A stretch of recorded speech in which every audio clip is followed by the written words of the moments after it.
Hello दोस्तों, स्वागत है आज की मेरी इस वीडियो में। आज मैं लेकर आ गया हूँ कक्षा 10 विषय हिंदी का मॉडल पेपर।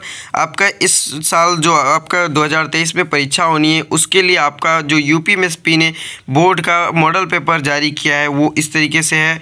और अगर आपको इसका पीडीएफ डाउनलोड करना है तो उसके लिए मैंने डिस्क्रिप्शन बॉक्स में इसका लिंक डाल दिया है, तो वहाँ से आप इसका पीडीएफ डाउनलोड कर सकते हैं। और इसमें मैं लाया हूँ इनके बहुविकल्पी का सभी का उत्तर सही। तो यहाँ पर आप देख सकते हैं जो पहला प्रश्न दिया गया है यहाँ पर, बाबू गुलाब राय किस युग के लेखक हैं। तो अगर आपको इस पेपर का पूरा सॉल्यूशन चाहिए तो कमेंट बॉक्स में ज़रूर लिखिएगा कि आपको पूरा सॉल्यूशन चाहिए, तो उसके लिए मैं अच्छा सा एक वीडियो आपके लिए पूरा सॉल्यूशन जो आपका है लिख करके इसी तरीके से पीडीएफ में एकदम क्लियर आपके लिए पीडीएफ में सॉल्यूशन आपको अपलोड कर दूंगा।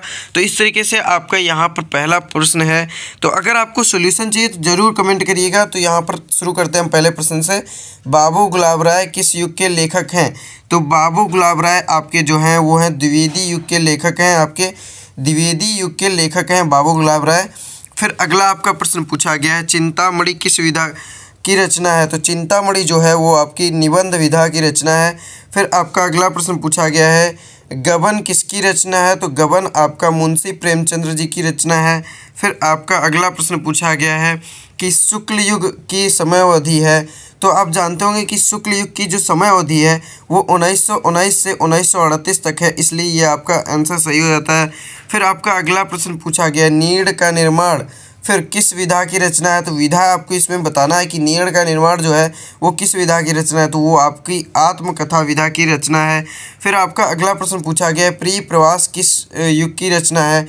तो आपका जो प्रिय प्रवास है उसकी जो युग है वो द्विवेदी युग का रचना है, द्विवेदी युग की रचना है।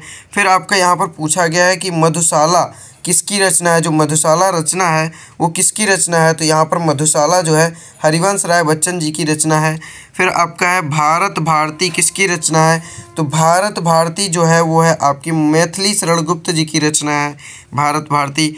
फिर आपका अगला प्रश्न पूछा गया है कि आधुनिक काल कब से कब तक है। तो आधुनिक काल आप जो जानते हैं कि आधुनिक काल यानी कि जो चल रहा है, तो आपका यहाँ पर एक ऑप्शन दिया गया है 1843 से अब तक, तो ये आपका आधुनिक काल है। फिर आपका अगला प्रश्न पूछा गया है, मतीराम किस युग के लेखक हैं। तो मतीराम आप जानते होंगे कि रीतिकाल के लेखक हैं मतीराम। फिर आपका अगला प्रश्न पूछा गया है, हास्य रस का स्थायी भाव है। तो आप जानते होंगे कि हास्य रस का जो स्थायी भाव है वो है हास नामक स्थायी भाव से हास्य रस की उत्पत्ति होती है। तो इसी तरीके से इसका आपका हास राइट आंसर हो जाता है। फिर सोहत ओढ़े पीठ पटु श्याम सलोनी गात, मानो नीलमणि शैल पर आतप प्रियो प्रभात। ये आपकी उपरोक्त पंक्तियाँ दी गई हैं, इनमें अलंकार आपको बताना है कौन सा अलंकार है। तो इसमें जो है आपका उत्प्रेक्षा अलंकार है, और ये एक अच्छा उदाहरण है उत्प्रेक्षा अलंकार का। तो अगर आपको उत्प्रेक्षा अलंकार आप याद कर रहे हैं तो उसमें आपको ये उदाहरण बहुत ही आसान पड़ने वाला है, ये आपको याद कर लेना चाहिए। फिर रोला छंद में कुल कितने चरण होते हैं। तो रोला छंद में आपके 4 चरण होते हैं, इसका राइट आंसर सी वाला हो जाता है। फिर आपका अगला प्रश्न पूछा गया है कि आकर्षण शब्द में किस उपसर्ग का प्रयोग किया गया है। तो आकर्षण शब्द जो है उसमें आपका आ उपसर्ग का प्रयोग किया गया है। फिर आपको बताना है कि प्रत्यय के कितने भेद होते हैं। तो जो आपका प्रत्यय होता है, प्रत्यय उसका आपके 2 भेद होते हैं, 2 भेद होते हैं। फिर आपका अगला प्रश्न पूछा गया, पीताम्बर में कौन सा समास है। तो पीताम्बर में जो आपका समास है वो कर्मधारय है, पीताम्बर में आपका कर्मधारय समास है। फिर आपका पूछा गया अगला प्रश्न, आंसू का तत्सम रूप है।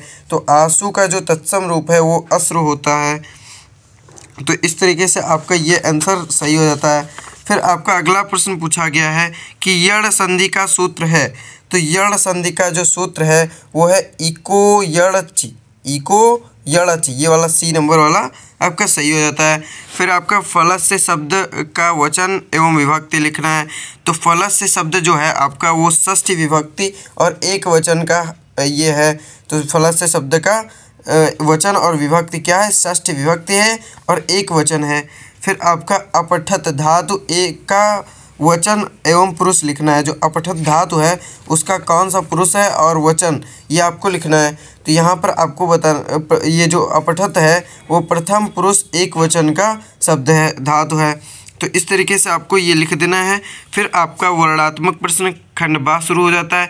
तो इस तरीके से आपको ये प्रश्न दिए गए हैं और बहुत ही इंपॉर्टेंट प्रश्न है, इनको आप ज़रूर पढ़े रहिएगा। अगर आप इसका PDF ज़रूर ही आप इस वीडियो की आप डिस्क्रिप्शन बॉक्स से डाउनलोड कर लीजिएगा, आपको वहाँ से बहुत ही फ़ायदा होने वाला है। तो अगर आपको पूरा सॉल्यूशन चाहिए तो कमेंट बॉक्स में लिखना ना भूलें कि आपको पूरा सॉल्यूशन चाहिए, और चैनल को भी सब्सक्राइब कर लीजिए क्योंकि मैं आपके लिए बहुत ही इंपॉर्टेंट चीज़ें ऐसे ही अपलोड करता रहूँगा आगे की सब्जेक्ट्स के भी।